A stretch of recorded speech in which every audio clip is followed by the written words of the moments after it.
begun our Biblical Hebrew series for the Biblical Hebrew, a text and workbook. This is by Bonnie, Vicky, and Rebecca. It's a Yale University series, and let's go to the beginning of lesson 1.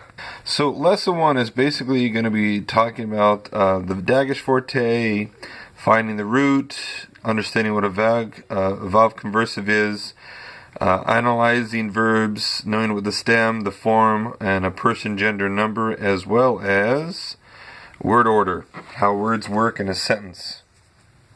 Now, when it comes to learning Biblical Hebrew, I would definitely not advise learning Hebrew this way. It's very mechanical. You're basically going to learn how to mechanically translate the Bible. Okay, it's not going to. This book will give you a lot of vocabulary words. It's about 400 and something vocabulary words, but I wouldn't advise learning Hebrew this way. However, if you're a person who just kind of wants to jump in there and just translate from the beginning your Bible because you just want to be able to get a generic idea of what's going on, it'll kind of work, but there's aspects and stuff grammatically that are going to be missing in your understanding. However, it's still a starting point, and for people who like this kind of method, this is up your alley, all right? So it's perfect for you. I started this one first before I really started beginning. I hated this book, but I know what this book talks about and how it works, and I'll make it easy for you. And why? Because, well, this book didn't like to explain a lot. You kind of needed an outsider to kind of come in and help you what's going on, because this book says a lot of things, but doesn't like to tell you what that means, and that kind of hurts you with your trying to learning this, because you need somebody to kind of give you an understanding of this. So let's learn it, okay? So the beginning of the sentence here is you have basically the word Vayomer Adonai. So here you have your proper noun, and here you have a verb, and we're going to start a sentence order of understanding that verbs most often precede the actual subject of the verb, which is your noun, okay? And we're going to be looking at this word here, and I'm not going to go through the details of what it says and stuff. If you want to actually sit down and read this, you can pause the video and actually read the book. I'm actually going to go through the highlights of what you need to understand what's going on. I would suggest you read the book if you really want to know all the in-depths of what they want to tell you. Because I just want to kind of get you through this lesson so that as you progress with reading and learning it and stuff, you can actually get a complete understanding of what's really going on with the added help tips, okay? So basically, you're going to be analyzing this word Vayomer, okay? And what is Vayomer? Well, Vayomer is a breakup of a vav conversive, which makes the verbs become past or future. Now, actually, they'll call it a vav reversive for the ones that become past tense become future tense, and a vav conversive for those who become future that become past. And so I'll just label it like this: vav conversive is the future that becomes past. Okay, and then after that you have the next, which is your pronoun. Now, pronouns, they're not used like we do in English. Okay, in English, you use pronouns in front of a verb, like he went to the store. Well, went is your verb, he is your pronoun, but we don't attach our pronouns to our verbs. And in Hebrew, you do. And this actually makes it much easier to identify a verb, to know if it's masculine, feminine, if it's plural or singular. And therefore, you can easily identify by Hebrew what the subject of the verb is. And therefore, if you know what the subject of the verb is, you know who the one's doing the action. Okay? So here, you're basically told to take this dot, which is called a dagesh, that's in the yud, and you're supposed to say, okay, because there's a dot here, we're going to double this yud in order to start separating to find what is the root. Okay? That's how they want to do it. You can definitely learn it that way. I'm going to break it down simpler so that you can understand what's going on here. Basically, what you're doing is you're going to separate that yud, which is the pronoun, to actually find the root, which is your 3 letters here, aleph, mem, resh, okay? And the aleph, mem, resh is your root, and so therefore, this is how you find roots in some verbs. Not all verbs are going to be this way. There's a lot more complications that take place and other things. You'll find about that. But for this thing, we're going to see that. How do we know this is a vav conversive? Well, whenever there's a dagesh that's preceded by a vav with a patach underneath it, we know that this is a vav conversive because the vav conversive always is the vav, patach, and then the dagesh that's in the pronoun. Remember, the first letter after the vav is the pronoun of the root. Not pronoun of the verb, excuse me. So, now the one thing they didn't talk about in this book, which I had to describe here, was what are full vowel immediately preceding the letter. So we're talking about what is this vowel that's underneath the vav.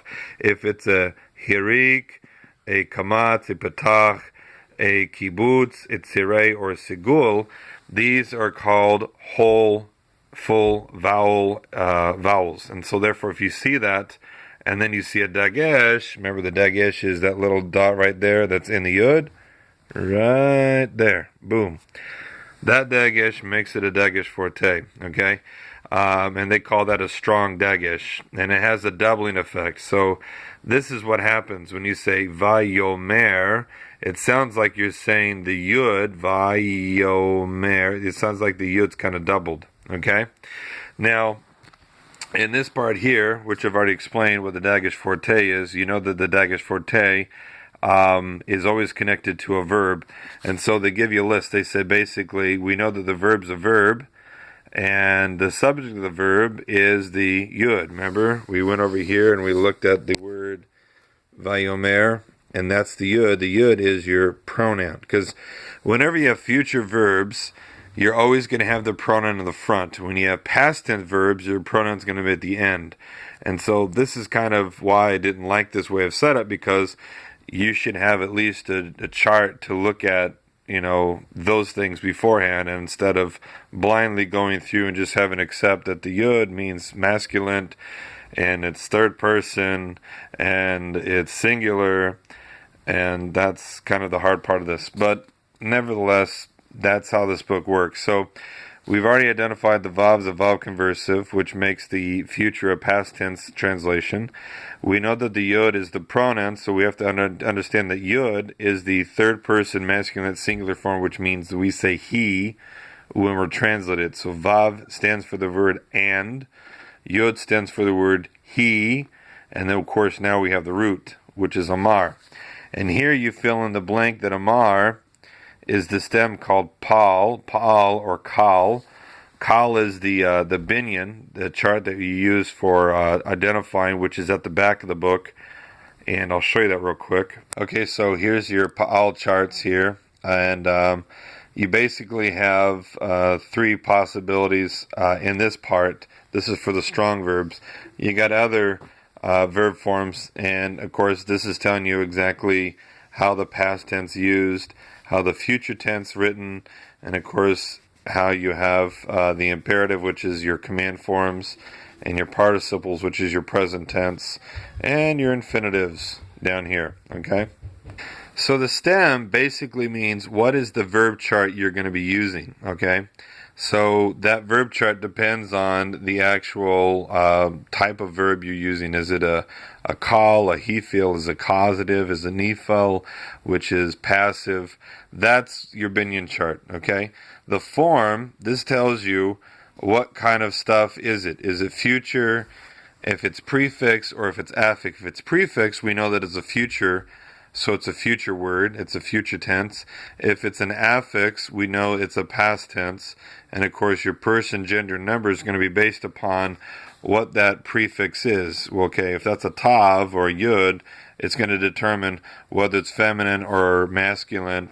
If it's an aleph, whether it's, you know, single, first person, or whatnot. Okay, and that's going to tell you right there what tense you're going to be using, and of course what person it is that you're going to be putting it in. And so basically we finished here with vav and yud, he, amar. Now the last part is what does the root mean, okay? And so amar in Hebrew is the word for said, and this is why we get this at the end part, said, and therefore from this part you have an easy translation, without, of course, knowing Yud He Vav He means the Lord. So you could basically translate it, and the Lord said, and that's how it is. This is Lord, Va, and Yud, He, Amar, said. So why does it have the Yud, and yet we have the word Amar, right? Or sorry, the word Adonai. So here's the thing we're looking at, is the understanding that I know that this Yud tells me that the subject is masculine. So it seems weird for English because you're thinking, hey, do I say, and he said the Lord? And the answer is no. You're basically saying that the verb is in agreement with the noun, and this is what we call noun-verb agreement. So therefore the verb has to be the same masculine or feminine or plural or singular form of whatever noun it is that it is the verb of that subject. So if the subject is singular, then the verb has to be singular. If the subject's plural, then the verb has to be plural. If the subject's masculine, the verb has to be masculine. If the subject's feminine, then the verb has to be feminine. So in the translation, we basically say, Vayomer, and he said, and since we know the subject is the Lord, we now translate he into the Lord, and so replace the Lord with he. So Vayomer means, and the Lord said. And this is the end of Lesson 1, and we'll see you next time for Lesson 2.